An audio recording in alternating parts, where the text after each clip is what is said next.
And we are back with the news review. Gabriel Muduma, political scientist, Sandra Ochola, lawyer, and Eric Oduor, Secretary General, Kenya Union of Journalists. You're looking at what's making headlines this morning. And page 6 of the Daily Nation. NASA criticizes election observers on verdicts. Now let's start from what is the role of an observer in an election. This is where the whole crank is. And I think, to your question, which is actually making a lot of sense, what do you observe? I think it's the entire process.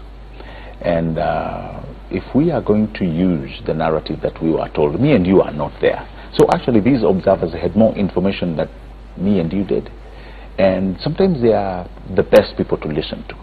Albeit the fact that it can be argued they could lean, which I never saw personally. But there are certain things which I personally, as a voter, which I would call facts that affirm my belief to the system, knowing, or which can allow me to say that from what I was able to see, the process from where we started voting up to the finishing, I think it was credible.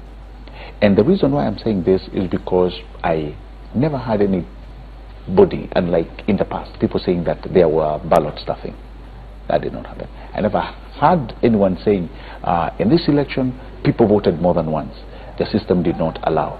So every person, and what the observers had said, that it was peaceful and everything went well, we came to separate our ways when we started talking about tallying. And let's get this right. When tallying, when the technology that is used, when tallying and ballots started coming in after counting, the Form 34A and the Form 34B, the famous Form 34A. Yeah, what many people don't want to talk or discuss is, number one, that it was passed that these forms will actually, and the results will actually be announced from the constituency level, and these forms will go and get pinned in at those particular polling stations. The same way they pinned the roll of...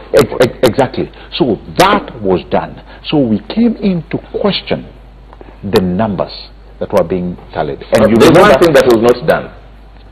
Which was, you were also told that as the results, as the numbers come in, yes, a copy of the form will also be coming in. Let me tell you why. What we did not, what we are not asking is this. There are two technologies. There's the one which is called a USSD, which is more like a text message. It picks the numbers that are on that particular form, and they come first, and then the form will come later. And we all knew we had issues of transmission because of the bandwidth. And I think even some of the observers called on that. IBC also said the very same thing. When we are pushing all this data, you know, at the same time, it will be slow. But all these forms will come through. All right? When results started coming in, we had the opposition claiming, and various other interested parties saying, hang on a minute, how do we verify these numbers? We had to go back now to the photographic imprint of that particular form, which was coming. Did the observers pick this? Did they pick this failure? Of course, but we were told they went and randomly selected to see whether that which was reported and that which was contained on Form 34A. And I'm reporting what they said. I'm not reporting something that IBC said or something that the government said or something that the opposition said. I'm reporting what the observers said. They looked themselves in Bomas, and she was there. They could not find any discrepancy. All these forms are now online, and we can go and confirm. I have done my bit. I have gone to several and downloaded those forms to see what was reported earlier and that which is contained on that form. I have not found any discrepancy. So when we are talking about the legitimacy of that process, I would be among the few people who would stand up and say, if there's anybody who, forget the issues of the servers, those don't make sense. There could be issues, but the international observers never called that on us. Sandra, your take on observers and their verdicts, which NASA seem to have a problem with? I believe observers do exactly that. They observe the elections from a local, regional, and even at international level, with the sole objective of verifying the processes. And I think that is what those who came to this country to observe the August 8th elections did exactly. And some of the things they look at when we speak of an election that was free, fair, and credible, when they say fair, were all parties given an equal chance before, during, and after the election period to talk to their supporters? Were they all given a proper platform for them to operate on? When they say when they ask whether the election was free, were voters bribed? Were voters intimidated? Did money cross hands so that voters were influenced and did not exercise their freedom of choice? We actually don't have bribery in voting in Kenya these days. It's called cheating. Voters. All right. Apparently it's legal. Apparently it's legal. Oh well, that's the sugary term. And when they talk about credible elections, now what you are seeing with the tallying process, and I believe that is what the international observers did. And moving from this point, what they did was to give recommendations based on the observing, based on the institutions that they worked with. And some of the recommendations they gave was, one, that our systems needed the gadgets, they need to be boosted because they were too slow, and ensuring that voters took a longer time. The queues that we had should be added so that voters don't have to take a long time on long queues. And one important thing that they also recommended was that while we can have gadgets, we can have systems, we can have institutions, our elections must forthwith be conducted on a basis of trust. So looking at the reports, looking at the recommendations, looking at how they conducted themselves, it's really foolhardy to say that the international community and the observers in particular came for a particular candidate. And you see, that one disparages the whole process. It's actually the word you've used, trust. Yes, trust. And you see, the funny thing is what makes me look at your second name. Yes. After what you've said. And you see, the funny thing is, before NASA, as NASA was doing its final rally, it actually called on Thabo Mbeki, yes, who was part of the audience, and say, oh, Thabo Mbeki is here, he's part of the observers. At that time, it was showing trust in the system until the results came on. And then Orengo is quoted as saying, Thabo Mbeki is a great patriot, but he should have been vetted before being sent. Now, this is the point. That the role of observers, actually, they look at, first of all, the preparations. Did IEBC prepare for elections adequately? And then after that, voter prepared adequately. Yes. Then number two, when it now comes to the actual voting, the voting day, did Kenyans actually vote peacefully without a hitch? Then after that, then they do their result. Then they do their report. What happens, and the dispute is at the tallying. So that means that even if we expect observers now to take a position on what happened, you know, it will take time. And this now calls for investigations to find out that actually what happened at the tallying point, because that's where the problem is. Because I can tell you, because I also talked to most of these observers, just to give them the perspective of the media. So, and from their reports, what they are looking at the preparations. Then did we prepare well? Yes. After that, then did Kenyans vote? Yes, Kenyans voted. Now, when it comes to the actual tallying, that's where the dispute is. And like everybody has said, now we need now to go and do a lot of verification and interrogating these systems. How did it vote? What happened? So that then observers, I don't think if the observers can go to that extent of now, even going to the extent of now interrogating the electoral system that was... Because that's not their mandate. That's not their mandate. Their mandate was to ensure that actually their mandate is to ensure that people are given the opportunity to vote. I want to quote Francis Atuoli, Kotu Secretary General. You don't just visit one primary school where voting takes place and make a conclusion that everything is right. I've been an observer in Zambia, Zimbabwe, Nigeria, Ghana, and many other countries. My experience is that one needs to do a lot of background checks on the electoral system of that particular country before making the final conclusion. The observers did not do their work properly. Well, unless you're arguing from this, from the extent that the transmission or the tallying was a sham. Was that part of the election? It is part of the election. But you see, there's a narrative that we do not want to accept, and this is where I think it's breaking the camel's back. How did we announce? What did we use to announce the results? first of all, according to ELOG, and I think ELOG went a process further than anybody else, and they said in their report that NASA had agents who had those forms. 84% of their agents were privy to the information that was on the on Form 34A's MPs. All right? But how did we announce the election?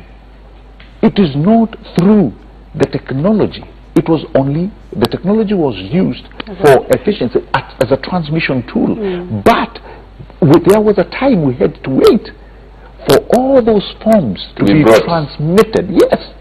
And that is what we used to announce the results. So that is why even the international observers were asking, you are saying there's a breakdown somewhere. Show us, tell us, so that at least we can also help to, and help us create our report as to whether this election has been free and fair. Has it passed the threshold? And for them to just go by what they saw, they never saw anything that would stand on the way as for them not giving that election a clean bill of health. And that's why Orengo was making, was making these statements and even castigating Thabo Mbeki. But again, I can understand you castigating Thabo Mbeki, but would you do the same to John Kerry? Or, I mean, you're already creating an imbalance. They actually did. Yeah, you're already creating an imbalance. Yeah, I think there's politics and then there are facts. What majority of us... So in this case, somebody is playing politics with money. Yes, and at this point I think it's a lot of politics, and it's getting to a point where we have drawn the red line. You are either with us or against us. And you see that doesn't help us very much. And for one thing, I've always been asking about NASA, even before, during, and now after the election period, is there any institution you can point out that is for you? Because the IBC is wrong, the military is wrong, the police are not on your side, the media now are not on your side, international observers. Is there anyone who speaks for you positively? Anyone you can trust with this process, so that we can say, fine, when everyone else is against you, there's this one particular institution that you can say this one speaks for NASA and it has NASA's interest at heart? Or is it a lose-all game all the time? One thing we must also understand is that, these are observers who are coming in as diplomats.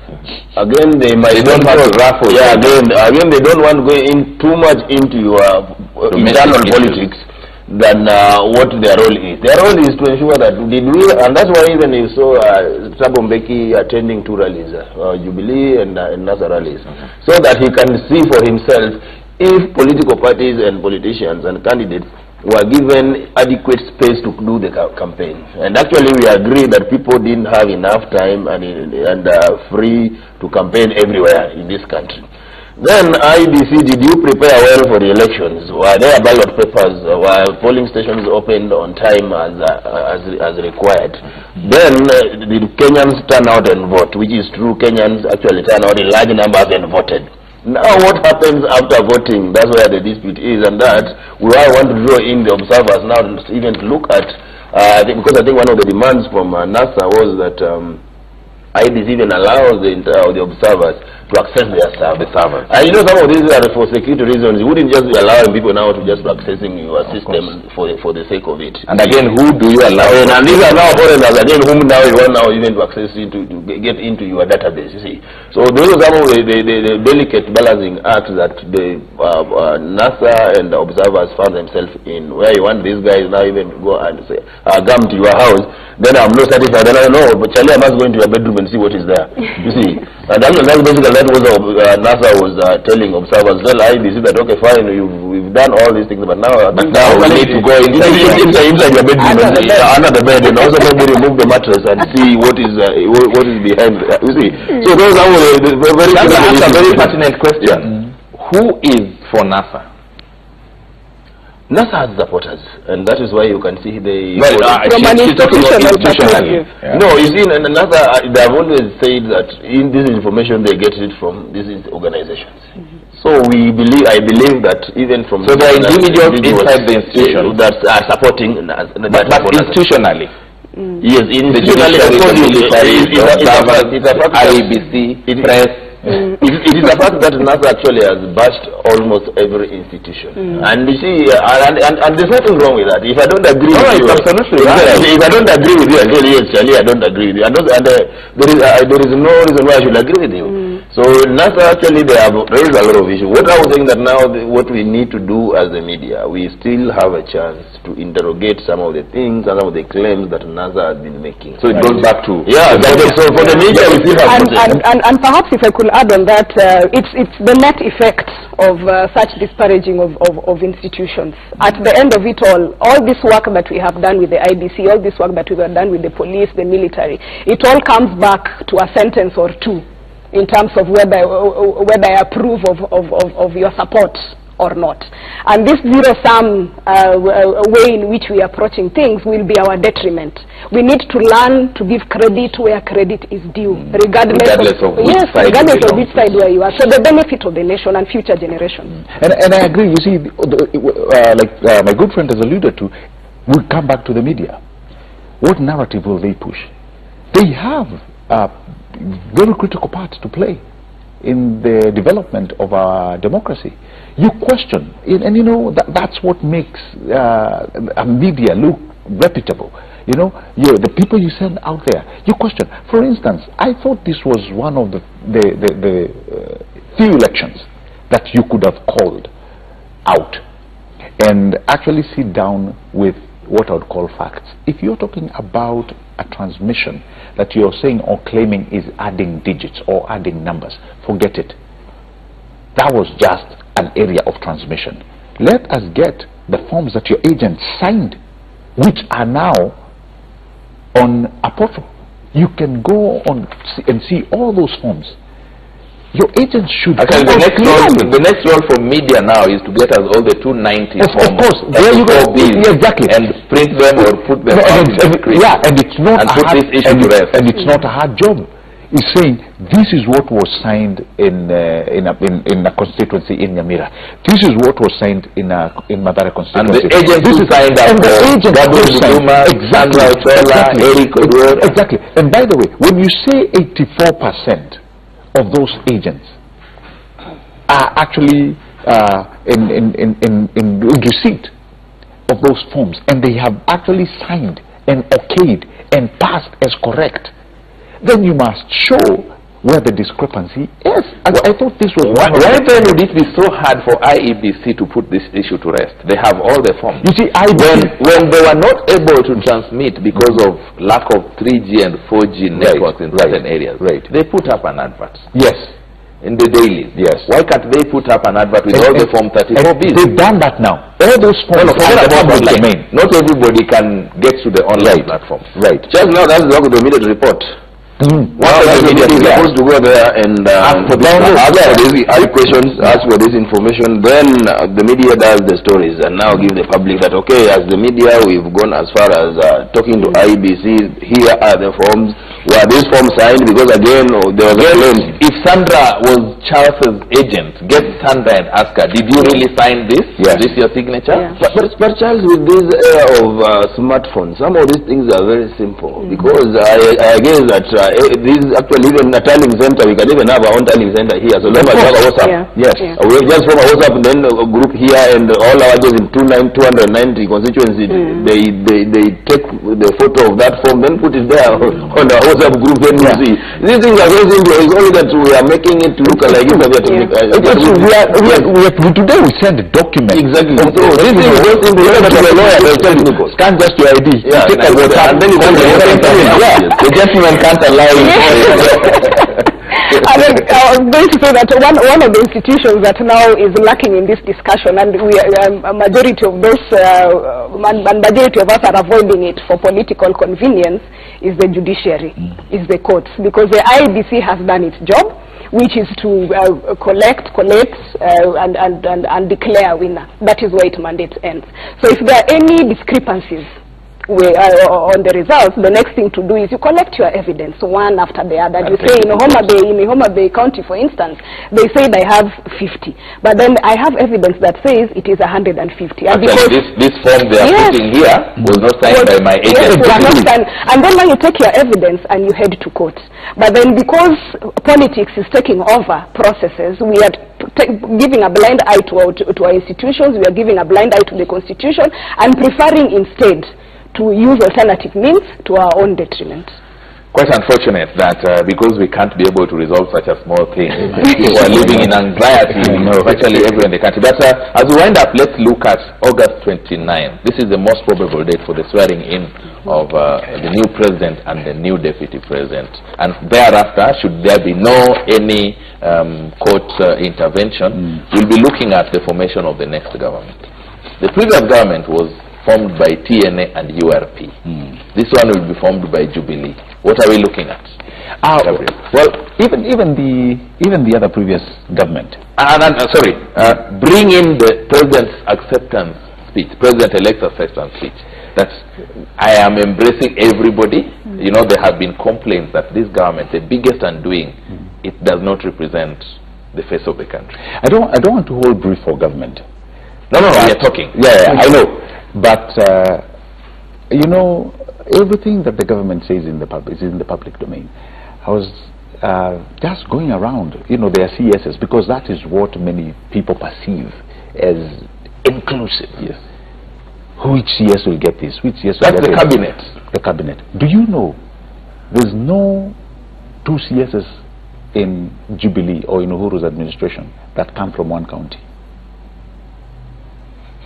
You know, Kenya is not about county. That's what I'm saying. Is about. I mean, let's not run away from fact. Kenya is about tribes. And when you talk about, you also acknowledge that there are some counties that there are no PSs or CSs coming from those counties. No, but what I'm saying is, no, I'm looking at the bigger frame. Forget, many people don't even realize the CSs. We just look at the CSs. This is where we want. When you look at, and this has been the line which has been perpetrated far too long. You know, Jubilee is about URP and TNA and a balkanization of this tribal community and this one. When you look at somebody like Omamo, Rachel Omamo, the defense CS, she's from a different region. When you look at Amina, different region. When you look at Dan Kazungu, different region. So it matters inclusivity. What are we to expect? You see, we do not have, and we must be alive to this, we do not have positions for all communities in Kenya, for the, you know, something tribes, unless we create those positions. And then, if we create those positions, are we going to say now we are inclusive? I do not think so. Inclusivity comes when every Kenyan feels represented by government, and I hope that is where Uhuru will take us in his second term. So what kind of cabinet are you looking at? From what probably I would expect, it's not more than the cabinet. From what I would expect, really moving forward, is how first of all, devolution will continue to be realized. Everybody must feel that they are part and parcel of this country. And that's why it was very important for his campaign mantra to be 45 million strong, meaning that I am coming with all of you on board. Whether you get that position or not, you will feel that this government is representing me. I am represented in the national cake, and that is where I need to feel that I belong. You do not have to, you see, the issue of twisting things that I need to have one of us or one of our own seated on top there, it is a fallacy. It's a lie we bought into. What I need is this: is there a good education system? Yes. Would that statement be construed to have meant that the president feels in the ending government, yes, not everybody felt ownership? It could be, because again, it's a feeling. I said, we are not part. Sisi hatuko. We are not involved. And I think that is probably what the president will be changing. That's the narrative that he'll be changing. And that's why I like the fact that he came with the 45 million strong. I wish we could have done more to say, you know, to add positions to but you see, it's not the best thing to do.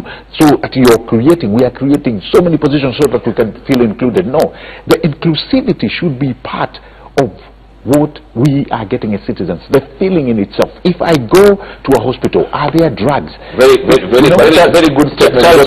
Just before I come to you, Eric, somebody would ask, why would the Luos feel excluded if Rachel Mamo sits in the cabinet? Exactly. And you see, that's why exactly we bought into that lie. We bought into that lie that they must be there. So what kind of government are we looking at? We are looking...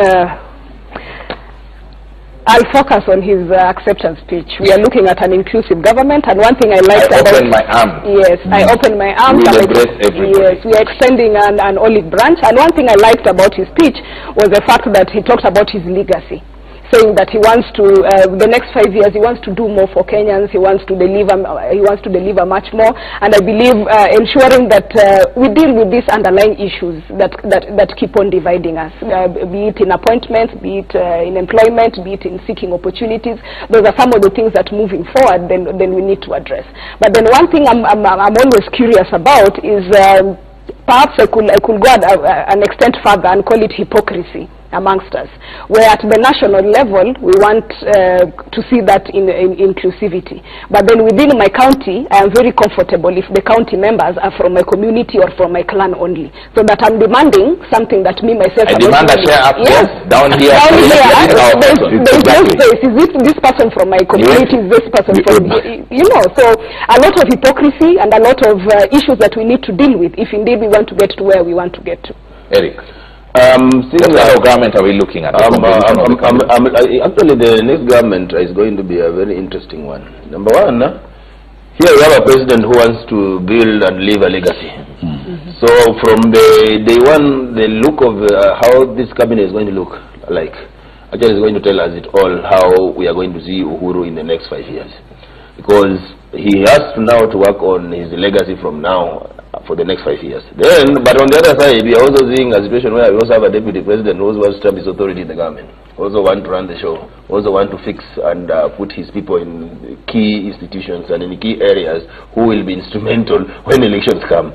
So we are going to see a very interesting government here, and Uhuru also going by his speech, he said that he's going to reach out to everybody. So the only thing you have to lose is a legacy. So exactly. So we are also going to look at that. Is he going to live up to the speech he made at the Bomas of Kenya that, okay, yes, I want everybody, we are neighbors, we are good people, we must say hi and to your neighbors so that we have one nation. So we are also going to see that. And the issue of representation in the cabinet, you see, is all about having people there whom actually they even have a lot of influence from where they come from. Or you are just putting somebody in the cabinet for the sake of because of the surname. Because of the surname that, okay, fine, we have Rachel Mamo here, who is a Luo now, the Luos are represented in the cabinet. You see, again, those are people also question that, okay, why her and why not somebody else, you see. So those are some of the politics that people are looking at, and maybe we just put in somebody there for the face of it, that is the face of Luo, this is the face of Kikuyus. But I think that's how we're supposed to be looking at things. We're supposed to be looking at, do we have people who are performing, who are going to deliver services to Kenyans? That is the most important thing that we're supposed to be looking at, so that we move away from this issue of our tribe is also in the government, our man is in the government. Because if these people, if that person is in the government, this person does not bring food to my house at the end of the day. True. Because what I want is, like he said, I want to ensure that we have people in the cabinet, whether it's my person or not, but let this person is able to contribute to development of policies that actually are going to change our lives. I want to ensure that Eric, do you know why we always want our person? If Gabriel Muduma comes from my village and is in the cabinet, the road to his home will be done. Yes, then I'll benefit and I will benefit from that. Now, so that's Wandra's home will have power. Yes, and I will be able to tap into that life. But this is how we are looking at. That's how I say that now is now the president now to provide leadership to ensure that these services are, you are not going to give the road you are talking about, you are not going to build it because there's a cabinet secretary who comes up, but because the community needs this road. And that's why even the county government must also now complement what the national government is doing. So the same thing to what Sandra was saying, even at the county level, so that if there is power line that actually is being installed somewhere, it's not being put there because there is a senior government official coming from that village. That is the reason we should have power there because the community in that area, actually, they should have power. I think that is one of the things that the Constitution, through its provision on devolution, tried to cure. Because you have instances where, for such a long time, you have some places that were disenfranchised simply because you did not have representation in Parliament, or you are not in good books with the powers that be. So you have devolution that says power and resources have to be devolved. And in terms of resources, the government is expected to devolve a certain amount of money for the development of that region. And now those regions that perhaps are lagging behind much more than the others are now given the equalization fund. You know, so that everyone is brought to par, and now it demystifies our fascination with that position at the top.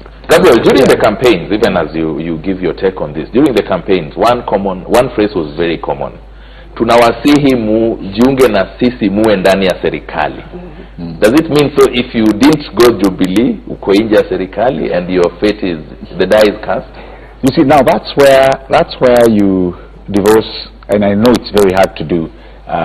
Somebody who's campaigning, who's campaigning as a politician, and the presidency being the national symbol of unity. You may recall, President made some remarks in Mombasa when he said, "I know you did not vote for me, but it's my duty to provide you with these titles. They are not mine, they are yours." Fully well knowing that you did not vote for me. And that is why I think our politics must mature too. You must not present or give somebody like my good friend has alluded to, just because they are voting or they are not voting for you. We've seen the last mile penetration of electricity in places we never thought it would get. In Ukambani, very deep. You have people now who are having, you know, boreholes that they are digging, and they are connecting them to electricity. You have houses, I'll make the fact that we are calling them, they are mud houses.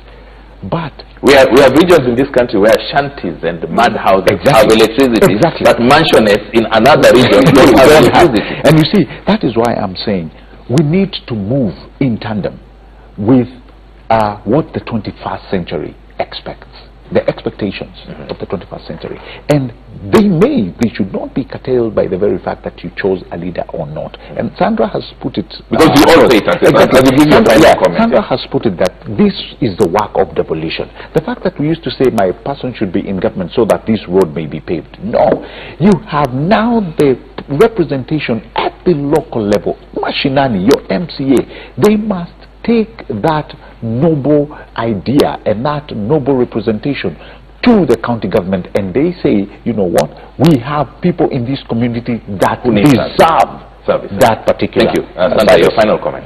I'd say to my fellow Kenyans, we have a good thing going. For those of you who are out of the country once in a while, you get to hear what people say about Kenya. We are quite an envy to our neighbors, to a good number of people, and it is upon us to maintain that image. And every country has its challenges. Every government has its challenges. But then we must still remember that we are Kenyans, and it's possible for us to love our country beyond its challenges and to work together towards realizing that.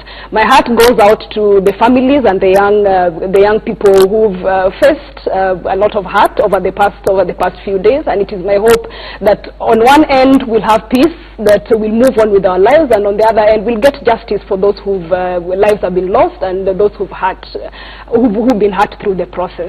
For majority of you, I hope you are going to work. Bills have to be paid at the end of the month, and it is my hope that you're going to have a good week moving ahead. Eric, final comment. I think my comments are that Kenyans must remain vigilant. Now that we've had elections, we have a government in place, and we must remain vigilant to ensure that this government does what actually is in our interest, not what is in the interest of the politicians. And the government here refers to the county government. Of course, from the county governments. Actually, let us not, when talking about the government, let us not just focus on the national government. Actually, the county governments, actually, they have got much bigger role, because that's why we had devolution, so that we can also devolve resources from the national government down to the grassroots, not devolving corruption from Harambee Avenue to the counties. Actually, so even at the county level, the citizens there must also remain vigilant to ensure that these governors actually they deliver. All these people actually had election manifesto must now go back and ensure that they implement whatever they pledged and whatever they promised at 190. Then last one, I think, let us not entertain anything that actually will take away the life of any Kenyan. Any life is very precious, and therefore we call on the police to ensure that they follow the law. If there are protesters, let them not use excessive force to the extent that even Kenyans are losing their lives. No better way to finish it. There's a story on page 26 of the Standard. I will back Mandago, says Buzeki. Governorship candidate Bundotich Zedekiah Kiprop, popularly known as Buzeki, has conceded defeat. This comes a day after IEBC declared incumbent Jackson Mandago the winner.